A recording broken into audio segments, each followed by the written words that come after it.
Bonjour à tous et bienvenue dans cette vidéo où on va s'occuper de voir ce qui se passe quand notre token arrive à expiration. Je vous rappelle qu'un token, le token de base, on l'avait constitué au bout d'une heure sur l'API qu'on avait fait. Et quand le token est invalide, quand il a dépassé son délai, le truc c'est que normalement l'API nous dit hop, c'est fini, tu n'y as plus droit. Donc on va voir comment ça se comporte de l'autre côté et comment le travailler. Alors, je reprends rapidement ici, là, voilà. Donc là, j'avais demandé, donc sur le composant index des utilisateurs, j'avais demandé la liste des utilisateurs. Au début, j'étais bloqué parce que je n'avais pas inséré mon token, et on a fait l'intercepteur pour insérer le token. Et puis, donc si tout se passait bien, on affichait la chose, et si tout se passait mal, on avait l'erreur ici. Or, l'erreur, on ne l'avait pas, on n'arrivait pas à l'attraper, donc c'est pour ça que l'intercepteur nous a aidés. Maintenant, pour la chose, je vais faire un mini token de 10 secondes, de 20 secondes, parce que sinon après je suis un peu foutu. Donc je pars dans mon contrôleur, user, voyons voir, est-ce que c'était là-dedans que je générais?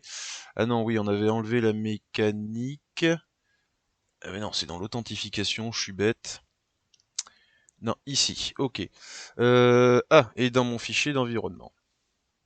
Ok, donc là, j'avais 1 heure, je vais mettre 20 secondes.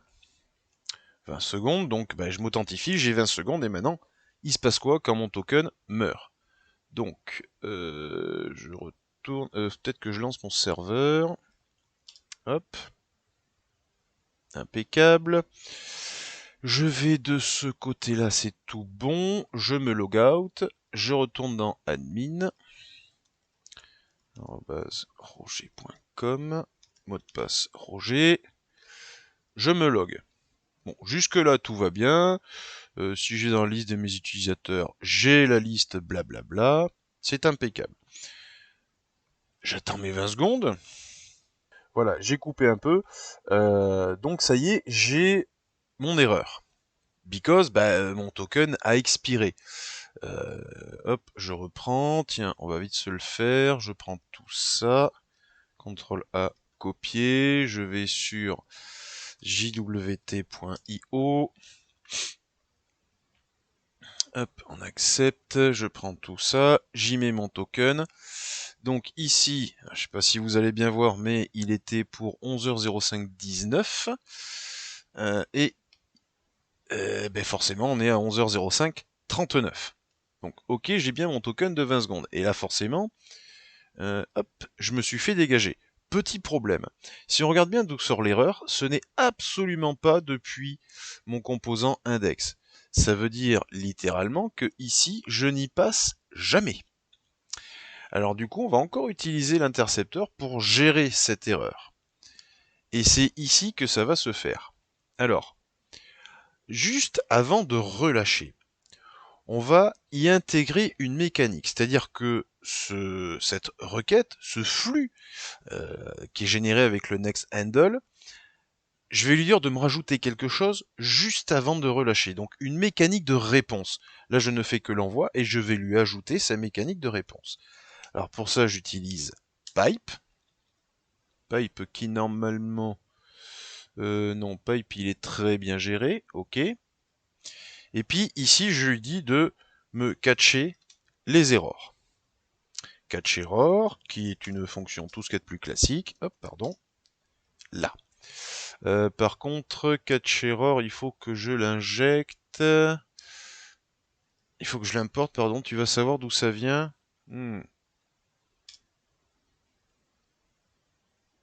Normalement, catch error, il vient de RxJS Operator. On va voir si j'ai besoin d'y retoucher. Pareil, ça se chope sur les docs. Il n'y a pas forcément de problème là-dessus.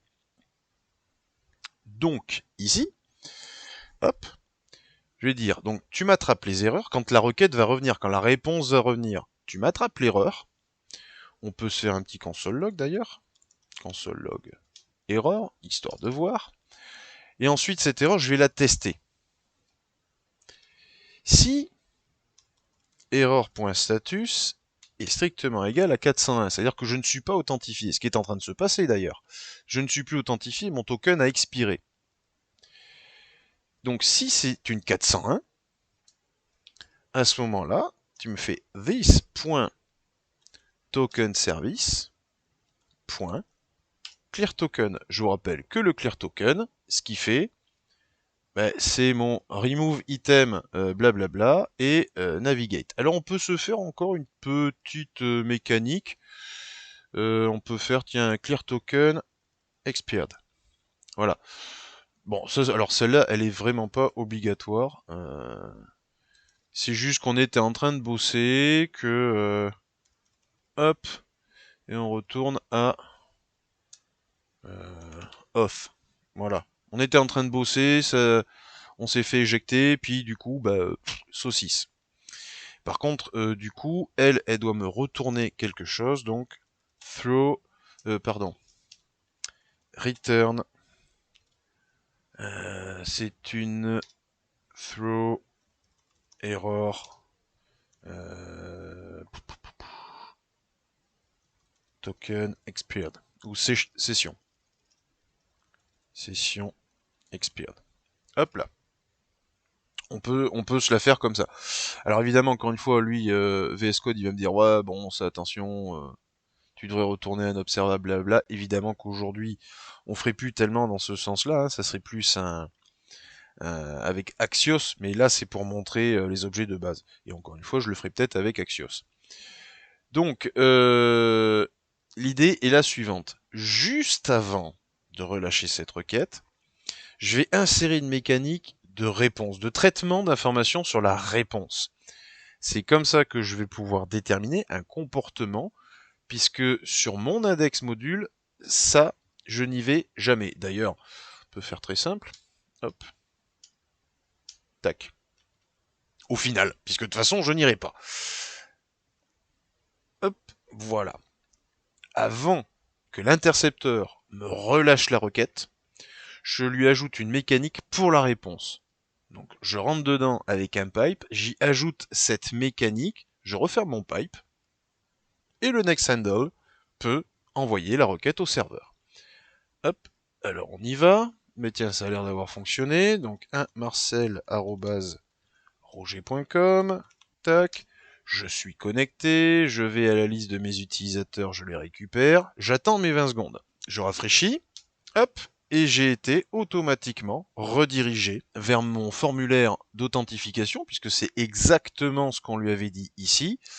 Hein, tu retournes sur une session expirée, tu me retournes là-dessus. Alors, bon, voilà, l'idée c'est que quand je me déconnecte, je retourne à l'accueil. Quand c'est une session expirée, on pourrait faire aussi la mécanique de refresh token, pourquoi pas. Quand c'est une session expirée, hop, je vais au clear token expired, et puis c'est largement suffisant. Voilà concernant les intercepteurs et la façon d'arriver là-dessus dans une première mise en place. Et la prochaine fois, on va s'occuper de finir l'index utilisateur et puis l'édition d'un utilisateur.